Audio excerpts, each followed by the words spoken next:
Losing a baby to miscarriage is a devastating event for both moms and dads. One of the major challenges we face as men is trouble finding our role when our partner is having a miscarriage. My name is Kelly, and in this video, I'll be sharing 5 valuable lessons I've learned that can help you support your partner and also navigate your own emotions and sense of loss. Don't forget to hit the subscribe button if you're new to this channel, and also give this video a thumbs up. Plus, tell me in the comments, what are some challenges you and your partner have experienced since having your loss?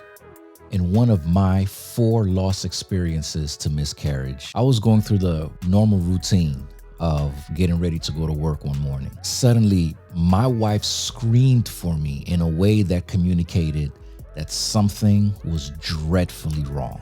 The sound of her voice still alters my blood flow every time I even think about it. As soon as I got to the bathroom where she was, I began to panic. I was completely unprepared for the traumatizing impact the scene I was witnessing would have on me.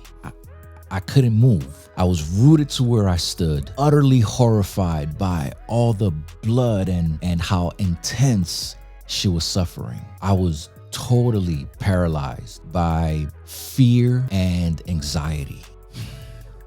All I could do in that moment was be a spectator to my wife and the harrowing experience that she alone was having. I started to feel guilty that I couldn't jump in to shield and protect her from this miscarriage. And that left me in a state of inner crisis as a man and a husband. But worst of all was when I felt this overwhelming sense of a lack of purpose and a lack of function being there. I started asking, what should I do? What could I do? I was unmoored, and I couldn't help but to feel intensely useless and powerless to do anything to help this person who I love so deeply.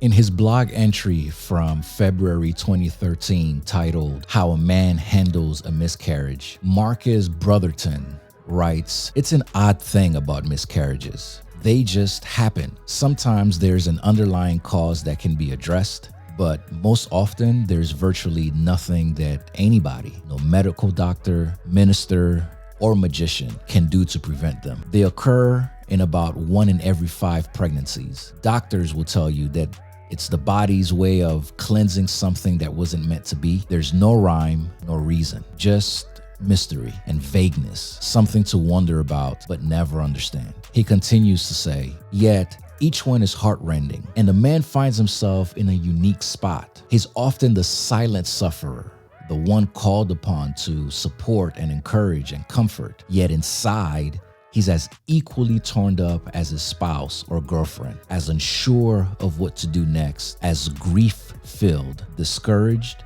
and aching. How can a man navigate this difficult season?" If you've had to unfortunately navigate this season before, let me know in the comments how you were able to do so. The question that Brotherton asks is the question. How can you navigate this difficult season? What exactly can or should you do?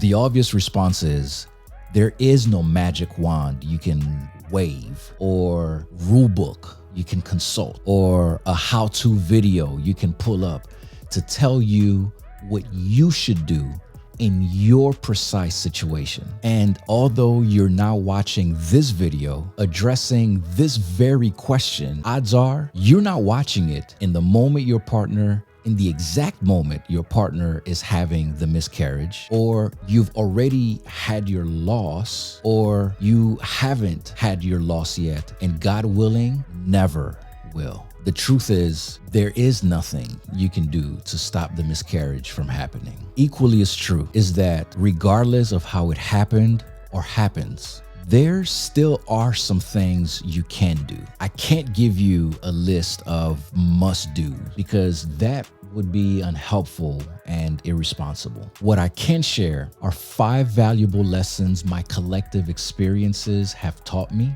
and my hope is that you will find them helpful, useful, and valuable. Number 1, be emotionally vulnerable and available. Grieve, cry, listen, talk. Say you're not okay when you're not okay. Embrace how you're feeling when you're feeling it, both the good emotions and the not so good emotions.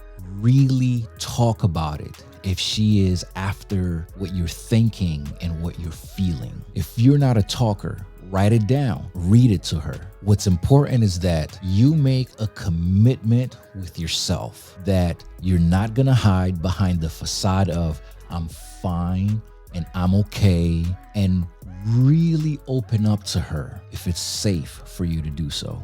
Number 2, assess for and take care of practical matters. Assess what needs to be done based on your circumstances and your environment, and take action. Take the lead on practical things like taking care of your living child or living children, doing some of the household chores, or preparing meals, or making any other important arrangements or phone calls, or being available to go with her to any follow-up appointments. Taking care of these practical matters can greatly alleviate some of the pressure that your partner may be already experiencing. Number 3, give time to time. I really dislike this cliche, but it is a world of truth. Time won't necessarily make it easier, and I find that the easy, hard paradigm is particularly unuseful and unhelpful in this situation. As time unfolds, however, you will find new and better ways to relate to your loss, and it'll become more tolerable. The passing of time doesn't mean you get to a place of understanding, or that after a certain time you get to a place of acceptance. Grief doesn't know time, yet in time, you'll be okay. Number 4, get professional help. If either you or your partner are struggling with the emotions surrounding your miscarriage, consider searching for professional help from a therapist or a counselor who specializes in grief and loss, specifically related to baby loss. And number 5, love. Love yourself, love the child that you lost, even if you never got to meet them. Love your living child or your living children if you have them. Love on your partner and allow your partner to love on you. Remember that you are both on the same team and that you are both grieving the same event in your own unique ways.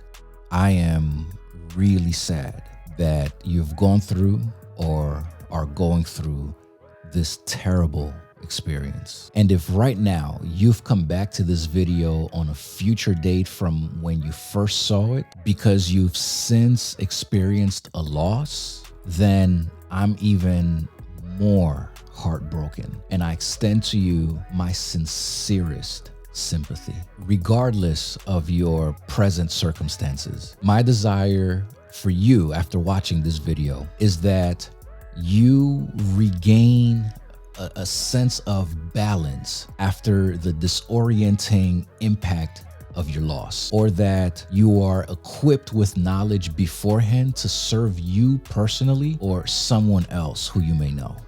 Again, if you're new to this channel, hit the subscribe button and give this and other videos a thumbs up. I've also included a link to the blog I referenced earlier in the comment section. You can follow me on Instagram at themiscarriagedad, or send me an email at themiscarriagedad@gmail.com. Thank you for watching, and I'll see you in the next video.